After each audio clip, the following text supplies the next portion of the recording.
I'm Kathy Hollingsworth, and today I've invited Jose Fernandez to come and join me to talk about the passive voice in the Romance languages. Hello, Kathy. Hello. We're going to talk about, nice to see you. We're going to talk about the passive voice in the Romance languages. And how it developed from Latin to Romance. Exactly. Yes. So the voice is a verbal category along with mood, tense, and aspect. The function of voice is to indicate the relationship the verb has with its arguments.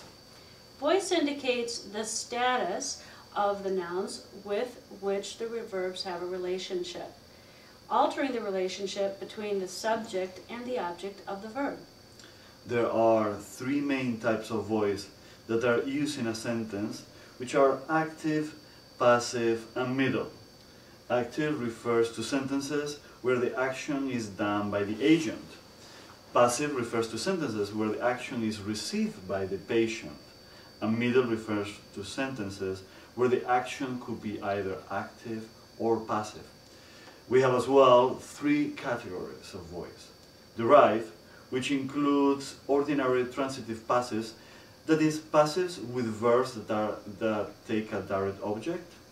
Basic, which includes active and middle voice. And pragmatic, which alters the syntax of a clause for informational purposes. For example, adding words based on the viewpoint of the participants in the discourse. Kathy, this is very confusing to me. Would you please expand a little bit, explain? Sure. The derived voice is a category that can include ordinary transitive verbs, which, as Jose has said, they take a direct object. For example, as Jose has said, John hit the ball being the direct object. Basic passive would be a voice that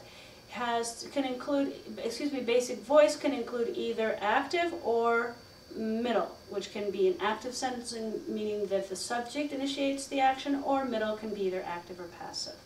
And finally, pragmatic is a voice that adds additional information based on needs. For example, one might say, in the case of the rice, it's already been cooked. Thank you, thank you. In classical literary languages, like Latin, voice alternations are not restricted to transitive verbs, that is, verbs that take a direct object.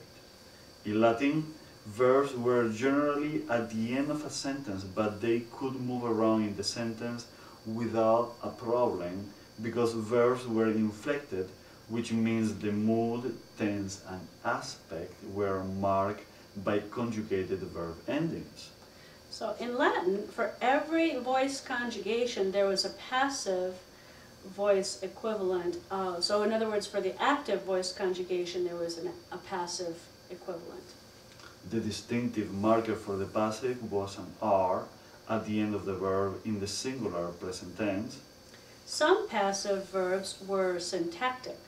That is, that it was all the information was contained in one word. Whereas some passive verbs were analytic, that is expressed by two words. That would be an auxiliary verb that was conjugated and a past participle. As Latin developed into the Romance languages, the Latin system changed and these syntactic passive verbs were lost forever. And the distinctive R in the singular present as well. Yes, the result was periphrastic variations in the Romance languages, which we are now going to mention briefly as we talk about the different languages. Starting with Latin, there were certain overlaps, such as the syncretism of all forms except the first person singular of the future present indicative and the present perfect subjunctive, and of the second person and imperative forms in the passive. In the case of Italian, please excuse my Italian, in addition to the inflectional forms, it is impossible to discuss the morphosyntax of the Italian verb without making reference to two periphrastic constructions. One formed with avere or essere plus the past participle and is referred to variously as the perfect. The compound past, or in active terminology, the passato prossimo, the passato prossimo or near past, or the ho mangiato. Right, I have seen. Oh, right, yeah, exactly. I have ho mangiato, I have eaten, yes. I've eaten, I have right. eaten ho mangiato. Right. Exactly, I've eaten. Yes. And the second periphrasis is formed with essere and occasionally other auxiliaries, plus the past participle, and is one of the means of expressing the passive. For example, fu trascurato. Right, it was neglected. Sì. O sarà criticata. She will be criticized. Yes. Since essere as a perfect auxiliary only occurs with a subclass of intransitives, and since passives are, in Italian anyway, only formed with transitive verbs, there is no danger of overlap. So what happens then in Spanish? Spanish? Yes, in Spanish I'm going to talk about the morphology. Spanish has shared the general Romance drift away from synthesis towards more analytical forms of expression, sweeping away whole areas of Latin inflection. We have, there are 5 irregular verbs used as auxiliaries. First, ser, second, estar, third, haber, fourth, tener, and fifth is ir, and these are all used with the past participle. And in French, the verbal morphology of contemporary French is not particularly complex, especially in the spoken language.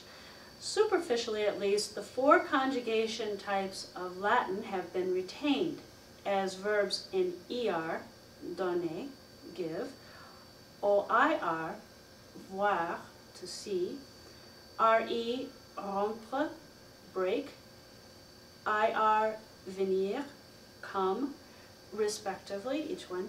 And then there is a full range of compound paradigms involving either or both of the 2 auxiliaries, avoir, have, and être, with the past participle, both of which in contemporary French may be said to have truly idiosyncratic morphology.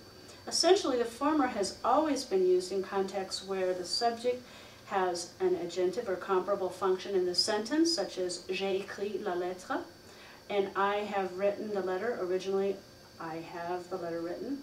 Whereas the latter is appropriate in the case of passives, middle passives, and hence reflexives, used with such a value, and non-agentive transitives, or intransitives, excuse me, non-agentive intransitives. In Portuguese, it's a little different. Most Portuguese verbs are synthetic, morphologically simple, with a structure in stem, which includes the tense, aspect, mood, and person number. The stem is usually composed of the root and a conjugation class marker, known as the theme, or in recognition of the fact that all themes are single vowels, you can say thematic vowel. As in Spanish, the Latin quadriparte conjugational system reduces to 3 paradigms, with the merger of the Latin second and third conjugations, a fusion that leaves no traces except in irregular verbs. So what happens in Romanian? Yes, in Romanian, the chart SOV, verb morphology, gives the present tense forms for all regular verb declensions, with the 2 major irregulars, have and be. The categorization into conjugations used here is not a division followed by all linguists concerned with Romanian morphology. It follows the pattern directly inherited from Latin, but can be justified synchronically, yes, in terms of vowel alternation, distribution of person, number forms, infinitive form, stress, tense, and mood. Thank you, and thank you for coming and joining in our conversation today on the passive and the Romance languages they developed from Latin. And I want to also thank Rebecca Posner for her book, The Romance Languages, which has given us much of our information today. And again, thanks, Jose. Thank you, Kathy. Adios.